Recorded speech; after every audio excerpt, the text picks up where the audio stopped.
Hello मेरे प्यारे दोस्तों, आरके क्लासेज बलिया में आप सभी लोगों का स्वागत है। और आज हम आप लोगों को सामने फाइबर ऑप्टिकल का वीडियो नंबर 5 पार्ट 5 आज हम आप लोगों को पढ़ाएंगे। पार्ट 5 फाइबर ऑप्टिकल में हम लोग ये पढ़ेंगे कि क्रिटिकल एंगल क्या होता है, क्रांतिक कोण क्या होता है और पूर्ण आंतरिक परावर्तन क्या होता है, फुली इंटरनल रिफ्लेक्शन।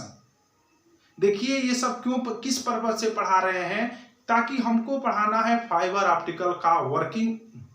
तो फाइबर ऑप्टिकल का वर्किंग पढ़ने के लिए ये सब कंसेप्टों का पूर्ण रूप से ज्ञान होना अति आवश्यक है। इसलिए आपको क्रिटिकल एंगल आज इस वीडियो में पढ़ाएंगे, उसके बाद से पूर्ण आंतरिक परावर्तन पढ़ाएंगे, उसके बाद से चलेगा working principle of fibre optical. Fibre optical का कार्य सिद्धांत क्या होता है। तो चलिए इसको हम लोग अच्छे से पढ़ते हैं। देखिए क्रिटिकल एंगल क्रांतिक कोण क्या होता है। क्रांतिक कोण को आपको समझने के लिए सबसे पहले यह समझना होगा कि सघन माध्यम क्या होता है, विरल माध्यम क्या होता है। तो सघन माध्यम और विरल माध्यम क्या होते हैं, इस पर बाबू video number 2, video number 3, video number 4 दो वीडियो बना चुके हैं। 3 और 4 पार्ट 3 और पार्ट 4 में आपको अच्छे से पढ़ाए हैं सघन माध्यम क्या होते हैं और विरल माध्यम क्या होते हैं। फिर भी यहाँ पे भी थोड़ा सा देख लीजिए। सघन माध्यम उस माध्यम को कहते हैं जहां पर प्रकाश या लाइट का विरोध करने वाले कोई पदार्थ उपस्थित हो, उसकी गति को धीमे कर दे, जैसे पानी, कांच सघन माध्यम है। विरल माध्यम का मतलब यह हुआ कि जब वहां से उस मीडियम से लाइट गुजर रही है तो उसका विरोध, उसके वेग को कम करने वाला, विरोध करने वाला कोई पदार्थ उपस्थित ना हो, इसको कह देते हैं हम लोग विरल माध्यम। जैसे हवा हो जाएगा या कोई गैसें हो जाएंगी, ठीक है। उसके बाद से हम आपको पढ़ाएंगे प्रकाश का अपवर्तन भी। ये भी वीडियो पीछे के वीडियो में हम आप लोगों को अच्छे से पढ़ा चुके हैं, वो है वीडियो नंबर पार्ट 2। पार्ट 2 में प्रकाश का अपवर्तन पढ़ाया गया है। प्रकाश का क्या पढ़ाया गया है, अपवर्तन पढ़ाया गया है, जिसको इंग्लिश में कहते हैं रिफ्रैक्शन ऑफ लाइट। तो चलिए हम लोग टॉपिक अपना पढ़े, क्रांतिक कोण क्या होते हैं और पूर्ण आंतरिक परावर्तन क्या होता है। चलते हैं। देखिए हम जानते हैं कि जब प्रकाश सघन माध्यम से विरल माध्यम में जाता है, ये प्रकाश था, यहां से ऐसे जा रहा है, इसको आपतित किरण कहोगे, इसको अभिलंब कहोगे, ये भी पीछे पढ़ा चुके हैं। जब प्रकाश एक माध्यम से दूसरे माध्यम में जाता है तो इसको जाना चाहिए था सीधे, लेकिन ये सघन माध्यम से विरल माध्यम में जा रहा है तो ये जो नॉर्मल अभिलंब खींचे हैं इससे दूर हटता है, इससे क्या होता है, दूर हट जाता है, ठीक है, कोई दिक्कत। और इस घटना को कहते हैं प्रकाश का अपवर्तन कहते हैं। क्या कहते हैं, प्रकाश का अपवर्तन। जब प्रकाश एक माध्यम से दूसरे माध्यम में जाता है तो अपने मार्ग से इधर उधर विचलित हो जाता है और इस घटना को प्रकाश का अपवर्तन कहते हैं। इसमें क्या हुआ है, सघन माध्यम से विरल माध्यम में जाता है तो ये जो अभिलंब है इससे और दूर भगता है। मेन इसका पोजीशन था ये, लेकिन इससे और क्या हट गया, दूर भग गया, और यह घटना प्रकाश का अपवर्तन कहलाता है। इस कोण को हम लोग कहते हैं आपतन कोण, एंगल ऑफ इंसिडेंस, और यहां से यहां तक के कोण को कहते हैं अपवर्तन कोण, angle of reflection, angle of refraction. इसको हम लोग आपतन कोण और इसको क्या कहते हैं, अपवर्तन कोण कहते हैं। कोई दिक्कत। अब समझिए हुआ क्या, ध्यान से समझिएगा। हमको पढ़ना है क्रांतिक कोण, क्रिटिकल एंगल क्या होते हैं। देखिए ये जो आपतन कोण है, इस एंगल पर जब हम लाइट डाले हैं तो प्रकाश तुम्हारा यहां से इतने एंगल पर गुजरी है। सोचिएगा ध्यान से, बहुत अच्छे से समझ में आएगा। जब हमने इस एंगल पर जब प्रकाश डाला है तो तुम्हारा जो लाइट है यहां से गुजरी है, ठीक है, कोई दिक्कत। अभी ये कोण लगभग कितने अंश का होगा, 60 अंश का होगा, ये अलग कोण होगा, कोई दिक्कत। समझ में आया कि नहीं आया, अब समझिए। और हमने क्या किया, ध्यान से देखिएगा, और थोड़ा सा ये जो लाइट है इसको और थोड़ा सा टेढ़ा करके डाल रहे हैं। देखिए टेढ़ा किए हैं ना थोड़ा सा जी, माने इस एंगल के मान को और थोड़ा हम क्या किए हैं, बढ़ा दिए हैं, बढ़ा दिए। तो बढ़ाने के बाद क्या होता है, ये वाला एंगल जो होगा तुम्हारा ये भी बढ़ जाएगा थोड़ा। अब ये यहां से जाएगा। अब ये जो तुम्हारा कोण हुआ अपवर्तन कोण, अब ये 60 अंश से कितने अंश का हो गया, 75 अंश का हो गया। अभी भी क्रांति कोण नहीं हुआ, ठीक है। अब थोड़ा सा इस कोण को और बढ़ा रहे हैं, ठीक है। थोड़ा सा इस कोण को क्या कर दिए, और बढ़ा दिए, बढ़ाए ना थोड़ा सा इतना जी। तो यहां से यहां तक के कोण को क्या कहोगे, आपतन कोण। तो हुआ क्या, अब ये जो रे है अब ये यहां से न जाकर के सीधे यहां से गुजर जा रही है, गुजर जा रही है ना। तो ये आपतित किरण और ये तुम्हारी क्या होगी, अपवर्तित किरण। कोई दिक्कत। अब समझिए, अब ये यहां से यहां तक के कोण को क्या कहोगे, अपवर्तन कोण। अब ये कितने अंश का हो गया, 90 अंश का हो गया ना। माने कि अब ये तुम्हारा जो अपवर्तन कोण आर है, एंगल ऑफ रिफ्रैक्शन जो है वो कितने अंश का हो गया, 90 अंश का हुआ। ये बताइए, ये जो अपवर्तन कोण 90 अंश है, कितने अंश के कोण पर प्रकाश डाले तो हुआ, यहां से यहां तक का जो कोण होगा उतने अंश के कोण पर जब प्रकाश डाला तो ये जो तुम्हारा अपवर्तन कोण हो गया। अब ये लाइट तुम्हारी यहीं से गुजर गई ना, तो ये तुम्हारी होगी आपतित किरण और ये तुम्हारी होगी अपवर्तित किरण, ठीक है। ये रिफ्लेक्टिव रे है। तो हुआ ये, जब इस एंगल पर सोचिएगा, 3 एंगल लिए थे। जब लाइट को हमने यहां से यहां तक डाला था, इस एंगल पर जब डाला था, तो ये जो लाइट है कितने अंश का कोण बनाते हुए निकल रही थी, 60 अंश का। अभी तुम्हारा आर का मान 90 अंश नहीं हुआ जी। थोड़ा सा और इसको हमने ऐसे डाउन किया और ये एंगल बढ़ाया, तो देख रहे हैं कि अब ये जो रे है 60 अंश पर ना जाकर के अब यहां से कितने अंश पर गुजर रही थी, 75 अंश पर गुजर रही थी। और थोड़ा सा जब डाउन कर दिए डाउन जी, बोलिए। और जब थोड़ा सा इसको हमने डाउन कर दिया, तब ये देख रहे थे कि ये जो रे है इसके अंदर से ना जाकर के यहीं से सीधे निकल जा रही थी, ठीक है। तो हुआ ये अपवर्तन किरण, अपवर्तित किरण और ये अभिलंब के मध्य बने कोण को अपवर्तन कोण कहोगे और इसको अपतन कोण कहोगे। तो ये बताइए, इस एंगल पर क्या हो गया, ये जो अपवर्तन कोण है तुम्हारा 90 अंश का हो गया। तो जिस आपतन कोण पर, बताइए, जिस आपतन कोण पर अपवर्तन कोण का मान 90 अंश हो जाता है, तो इस एंगल को, अब इस एंगल को आपतन कोण सिंपल नहीं करोगे, तब इस एंगल को ही कहते हैं क्रांतिक कोण। क्या कहते हो, क्रिटिकल एंगल। जिस आपतन कोण पर अपवर्तन कोण का मान 90 अंश हो जाता है तो उस कोण को क्रांतिक कोण कहते हैं। देखिए, ये जो क्रांतिक कोण है एक तरह से आपतन कोण ही है ना, आपतन कोण जी। बशर्ते अपवर्तन कोण कितना होना चाहिए, 90 अंश होना चाहिए। तो रे इधर से नहीं गुजरना चाहिए, रे सीधे इसके लंबवत गुजरेगा, ये जो रेखा है चाहे इसके सतह के समांतर गुजरेगा, तभी ना कोण 90 अंश का बनेगा जी। तो जिस आपतन कोण पर अपवर्तन कोण का मान 90 अंश होता है तो उसे क्रांतिक कोण कहा जाता है। इसे आईसी या सी से प्रदर्शित करते हैं। पर डिफिनेशन लिख लीजिएगा, जिस आपतन कोण पर विच एंगल ऑफ इंसिडेंस, जिस क्रांतिक कोण पर या जिस कोण पर तुम्हारा अपवर्तन कोण का मान 90 अंश हो जाता है तो उसे हम लोग क्रांतिक कोण कहते हैं।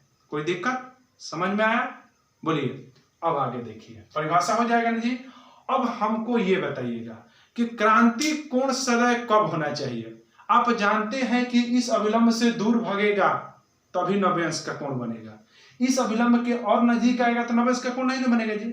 तो ये बताइएगा, अभिलंब से दूर कब किरण जाती है, अपवर्तन के पश्चात।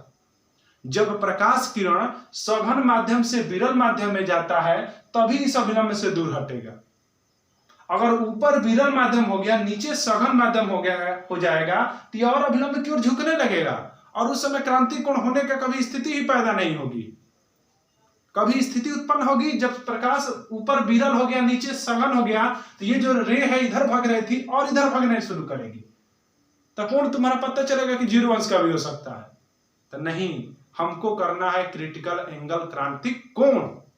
तो क्रांतिक कोण के लिए हमेशा एक कंडीशन है कि जो लाइट है वह सघन माध्यम डेंसर मीडियम से विरल माध्यम रेयर मीडियम में पहुंचना चाहिए। किसमें पहुंचना चाहिए? सघन माध्यम से विरल माध्यम में जब तक लाइट नहीं जाएगी तब तक क्रांतिक कोण की कभी स्थिति उत्पन्न होने की कोई पॉसिबिलिटी ही नहीं है। अर्थात क्रांतिक कोण के लिए प्रकाश जो है सघन माध्यम से विरल माध्यम में जाना चाहिए। कोई दिक्कत? तो जिस आपतन कोण पर अपवर्तन कोण का मान 90 अंश होता है उसे क्रांतिक कोण कहा जाता है। कोई दिक्कत? अब समझिए, देखिए इसको पहला माध्यम बोल दिए, इसको दूसरा माध्यम बोल दिए। तो ये बताइए, पहले माध्यम के सापेक्ष दूसरे माध्यम का अपवर्तनांक, समझिएगा, पहले माध्यम के सापेक्ष दूसरे माध्यम का अपवर्तनांक बराबर होता है साइन आई बटा में साइन आर। समझिएगा ध्यान से, या सिंपल बाबू रिफ्लेक्टिव इंडेक्स अपवर्तनांक बराबर क्या होता है? Sine i by sine r होता है। इसी को कहते हो पहले माध्यम के सापेक्ष दूसरे माध्यम का अपवर्तनांक 1 and 2।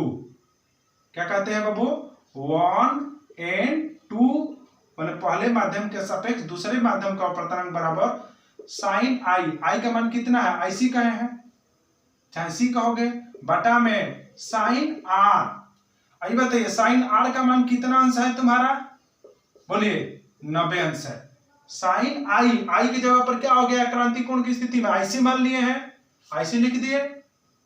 साइन आर का मान कितना अंश हो गया है? 90 अंश हो गया, तो 90 अंश लिख दिए। कोई दिक्कत?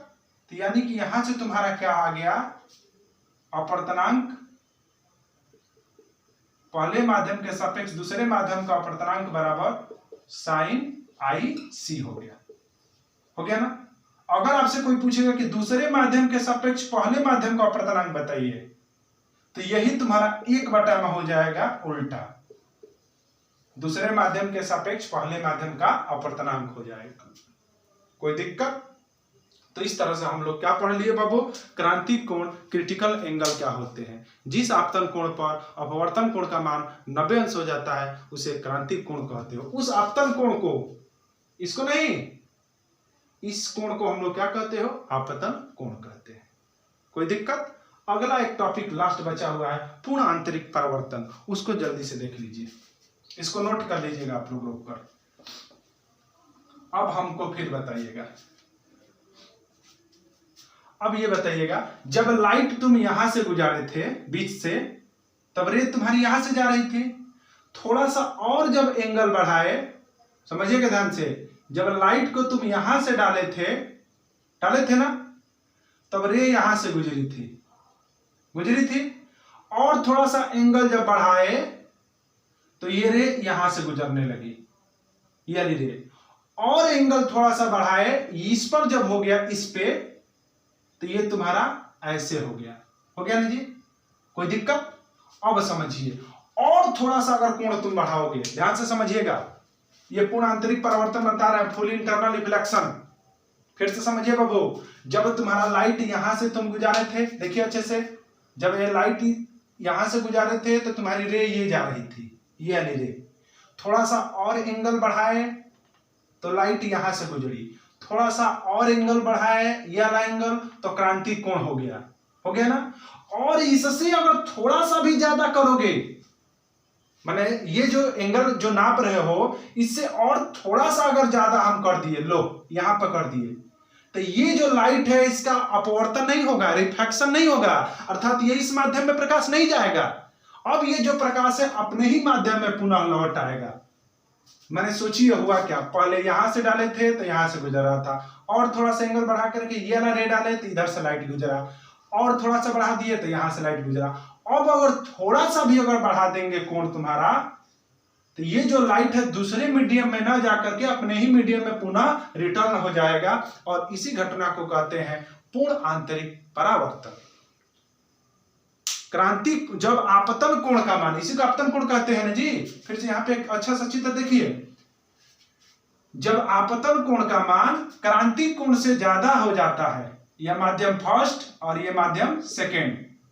जब आपतन कोण का मान, इसी को कहते हैं आपतन कोण जी, क्रांति कोण से ज्यादा होता है। हो गया है कि नहीं ज्यादा? जब क्रांति कोण से क्या हो जाता है, ज्यादा हो जाता है, तो वो जो प्रकाश है दूसरे माध्यम में न जाकर के अपने ही माध्यम में लौट आती है। लो चला गया जी। अब यहाँ पे अपवर्तन नहीं हुआ, रिफ्रैक्शन नहीं हुआ, रिफ्लेक्शन हो गया। अपवर्तन ना होकर के क्या हो गया, परावर्तन हो गया। मैंने जाना चाहिए था इसके दूसरे मीडियम में, लेकिन क्या हो गया, क्रांति कोण से भी थोड़ा सा कोण अगर ज्यादा होगा तो बार बार कह रहे हैं प्रकाश बाबू तुम्हारा इसी मीडियम में रह जाएगा, यानी कि इसके ऊपर मीडियम फर्स्ट है ना जी, तो अपने ही माध्यम में था, अपने ही माध्यम में लौट आया, तो यह घटना प्रकाश का परावर्तन कहलाता है। पढ़ा चुके हैं, कोई दिक्कत? तो इस तरह से बाबू हम लोग क्या पढ़ लिए, क्रांति कोण और पूर्ण आंतरिक परावर्तन किसे कहते हैं? जब प्रकाश किरण एक माध्यम से दूसरे माध्यम में जाती है तो यह घटना प्रकाश का अपवर्तन कहलाता है। क्रांति कोण किसे कहते हैं? जब आपतन कोण का मान, इस वाले एंगल का मान, इस वाले एंगल के मान से थोड़ा सा भी ज्यादा अगर मान करेंगे तो समझिए ध्यान से बाबू, जब तुम्हारा हमको टॉपिक क्या था, थोड़ा सा रिवीजन करा रहे हैं आप लोगों को। दो टॉपिक इस वीडियो में पढ़े हैं, क्रांति कोण पढ़े हैं और पूर्ण आंतरिक परावर्तन पढ़े हैं। तो क्रांति कोण, जिस आपतन कोण पर अपवर्तन कोण का मान 90 अंश हो जाता है उसे क्रांति कोण कहते हैं। ठीक है, माने इस एंगल पर तुम्हारा इस यहां से यहां तक के एंगल पर यहां से रे गुजर रहा था, ये तुम्हारा कोण कितने अंश का आ जा रहा था, 90 अंश का आ जा रहा था। तो इस कोण को तुम लोग कहोगे क्रांति कोण। इससे थोड़ा सा भी ज्यादा अगर कोण बढ़ा करके प्रकाश डालोगे तो वो जो प्रकाश है इस मीडियम में न आकर के अपने ही मीडियम में वापस लौट आती है, और इसी घटना को पूर्ण आंतरिक परावर्तन कहते हैं। कोई दिक्कत? तो बाबू इस वीडियो में हम लोग इस तरह से दो टॉपिक पढ़ लिए। अगले आने वाले वीडियो में हम आपको पढ़ाएंगे वीडियो नंबर पार्ट 6 में फाइबर ऑप्टिकल का कार्य सिद्धांत पढ़ाएंगे।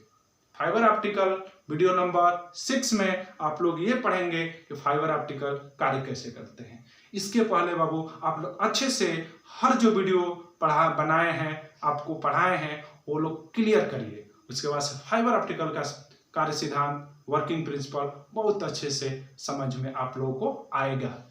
ठीक है बाबू, धन्यवाद।